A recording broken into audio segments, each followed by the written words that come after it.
100కు పైగా దీర్ఘకాలిక సమస్యలకు ఎటువంటి ఆపరేషన్ దుష్ప్రభావాలు లేకుండా హోమియోపతి చికిత్స.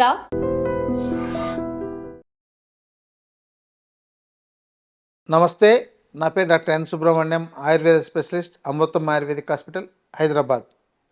నేడు పురుషుల్లో కానీ స్త్రీలలో కానీ B12, D vitamin, calcium, iron, magnesium ఇలాంటి పోషకాలని టెస్ట్ చేస్తే చివరికి బ్లడ్ అంటే హిమోగ్లోబిన్ ఇవన్నీ కూడా సరిపడినంత ఉండడం లేదు.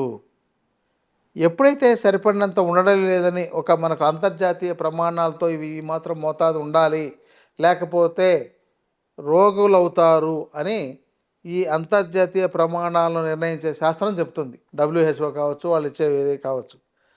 మరి ఇలా ఎందుకు జరుగుతోంది? కొంతమందికే, ముఖ్యంగా ఈ ప్రాబ్లమ్స్లో హిమోగ్లోబిన్ సరిపడినంత లేక 55% మంది స్త్రీలు ఉంటున్నారు, ఒక 50% దాకా పురుషులు ఉంటున్నారు. ఇక మిగతా సమస్యలు ఇక చెప్పలేనివి. మరి ఇలాంటివన్నీ కూడా రావడానికి కారణాలు ఏంటి? మీకు ఈ పోషకాల లోపం మీ ఆహారం ద్వారానే వస్తుంది. ఎందుకు B12 తక్కువ అవుతుంది? ఎందుకు డి విటమిన్ తక్కువ అవుతుంది? మీరేం బయట తిరగరు, ఎప్పుడు రొటీన్ ఆహారం తింటున్నారు. మీరు ఏదైనా ఆహారం తీసుకున్నా కూడా ప్రస్తుత పరిస్థితుల్లో మనకు జెనెటికలీ మాడిఫైడ్ అయ్యేవన్నీ కూరగాయలు, ఆకుకూరలు ఉండడం వల్ల మీకు శరీరంత పోషకాహారం మీ శరీరానికి అబ్జర్వ్ కావటం లేదు. కాబట్టి వీటికి సప్లిమెంట్గా మీకు ఇంజెక్షన్స్లో కానీ ట్యాబ్లెట్ రూపంలో కానీ ఇవ్వాల్సి వస్తుంది. సప్లిమెంట్స్ అంటే ఇవి తాత్కాలికమే, ఇవేమి శాశ్వత పరిష్కారం కాదు. మీకు హిమోగ్లోబిన్ తగ్గిపోయింది, మీకు బ్లడ్ ఎక్కించారు, ఇది చెప్పాలంటే ఒక ఆర్టిఫిషియల్ ప్రక్రియ లాంటిది. బ్లడ్ ఎక్కిస్తే అది అప్పటికప్పుడు పెరుగుతుంది, తర్వాత మళ్ళీ తగ్గిపోయే అవకాశాలు ఉన్నాయి.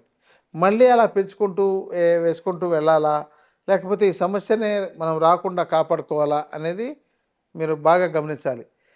దీనివల్ల ఏం జరుగుతోంది? చాలామందికి 30-40 ఏళ్ళలోనే నడుము నొప్పి, మెడ నొప్పి, మోకాళ్ళ నొప్పులు, భుజాల నొప్పులు ఇలాంటివన్నీ వచ్చేస్తున్నాయి. ఇక ఇతర ఇన్ఫెక్షన్స్, కొంతమందికి ఆ యొక్క మర్మాంగాల దగ్గర రకరకాల ఇన్ఫెక్షన్స్ రావడం, ఇవన్నీ చూస్తున్నాం. కారణం ఏంటి? మన ఆహార విధానం, జీవన విధానం లోపాలే కదా. మరి వీటిని టెస్ట్ చేసుకుంటున్నారు, తక్కువ ఉందని తెలుస్తోంది. మరి పరిష్కార మార్గం ఏం చేస్తున్నారు? చాలామంది ఆ పరిష్కారం ఏం చేయట్లేదు. ఓకే, డి విటమిన్ తక్కువ ఉంది, ఇది అందరికీ కామన్ కదా, చల్తా. B12 తక్కువ ఉంది, ఇది అందరికీ కామనే కదా, చల్తా అన్నట్లు నడిపిస్తున్నారు. తర్వాత ఇవి తీవ్రమైన పరిస్థితుల్లో ఇతర రోగాలకు కారణమైనప్పుడు, ఇతర రోగాలు వస్తున్నప్పుడు ఇవి టెస్టులన్నీ చేస్తే ఇవన్నీ బయటపడుతున్నాయి. అప్పుడు వీటికి మందులు వాడాల్సి వస్తుంది. ఈ మందులు సింథటిక్ అయిపోయినాయి, అవి తాత్కాలికంగా పెరుగుతాయి తప్ప మీకు శాశ్వత పరిష్కారం ఇవ్వదు. మన ప్రకృతే మనకు శాశ్వత పరిష్కారాన్ని ఇస్తుంది. అందుకని మీరు ప్రకృతిని నమ్ముకోండి, ప్రకృతిలో ఉండేవాటితో జీవించండి. రెండోది అంటే, ఇప్పుడు డి విటమిన్ తప్పనిసరిగా మనం ఏదో పిల్స్ కానీ, లేకపోతే టాబ్లెట్స్ కానీ, లేకపోతే ఇతర ఇంజక్షన్స్ సంబంధించినవి కానీ తీసుకోవాల్సిన అవసరం ఏర్పడుతుంది, ఈ చిన్నపాటి సమస్యకే. ఇక B12, ఇది B12 అనేది చాలామందిలో తక్కువ ఉంటుంది. ఎందుకంటే నాన్ వెజ్ తినే వాళ్ళల్లో ఈ సమస్య ఉండదు, చాలా వరకు వెజిటేరియన్స్లో ఉంటుంది. కారణం ఏంటంటే B12 ఎక్కువగా ఈ నాన్ వెజిటేరియన్ పదార్థాల ద్వారా వస్తుంది. అయితే ఇక్కడ నెయ్యి లాంటిది వాడుకునే వాళ్ళకి, వెజిటేరియన్స్కైనా ఈ సమస్య ప్రాబ్లం కాదు. కానీ కొంతమంది నెయ్యి కూడా తినట్లేదు, జంతు సంబంధ పదార్థాలు, పన్నీరు కానీ ఇలాంటివి తినట్లేదు. మరి అలాంటప్పుడు వాళ్ళకు ఇవి రాకుండా ఇంకేం జరుగుతుంది? కాబట్టి మీ B12 పెరగాలంటే ఈ మధ్య హెర్బ్స్లో కొన్ని మ్యాంగో సీడ్స్ లాంటివి, మెంతులు లాంటివి తింటే వస్తుందని చెప్పని కొన్ని పరిశోధనలు తెలియజేస్తున్నాయి. ఆ పరిశోధనల ప్రకారం మీరు వాడుకుంటే మంచిది, లేకపోతే వైద్య పర్యవేక్షణలో తగిన చికిత్స తీసుకోండి. ఇది.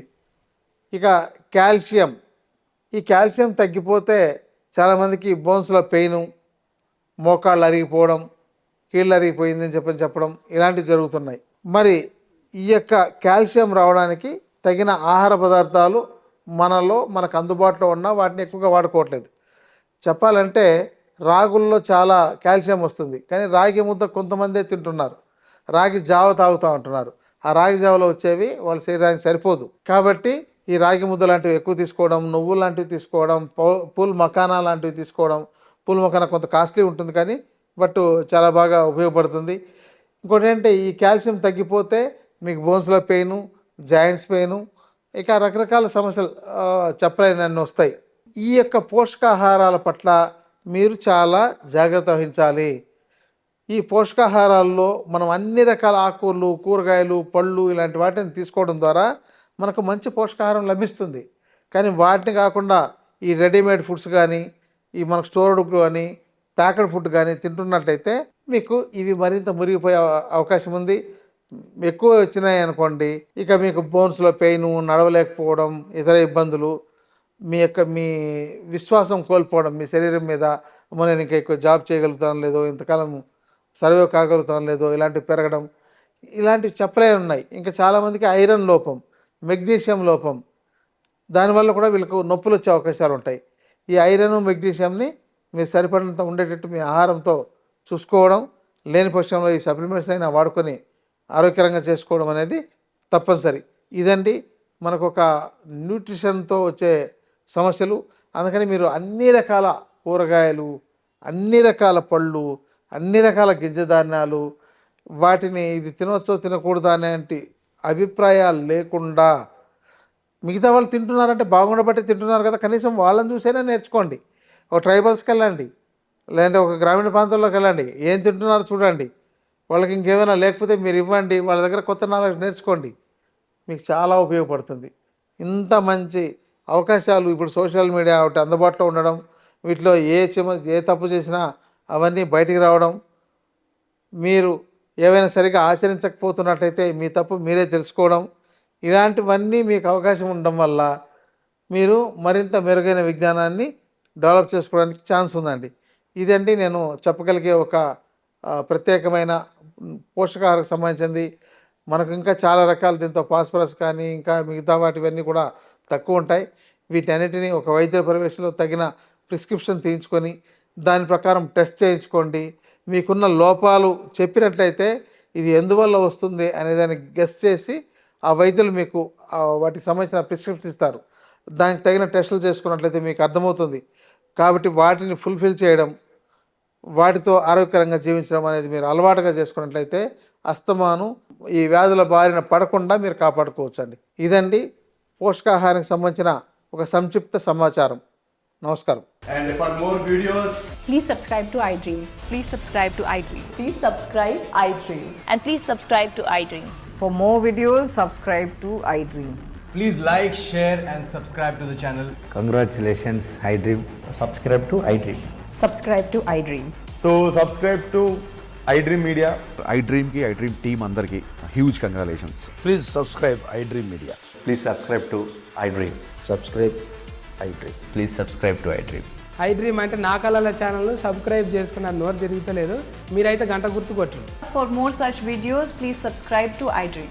Subscribe to iDream. Please subscribe to iDream. Please subscribe iDream Media. Please do subscribe to iDream. Please subscribe to iDream Media. For best entertainment and information, please subscribe iDream. And don't forget to subscribe to iDream.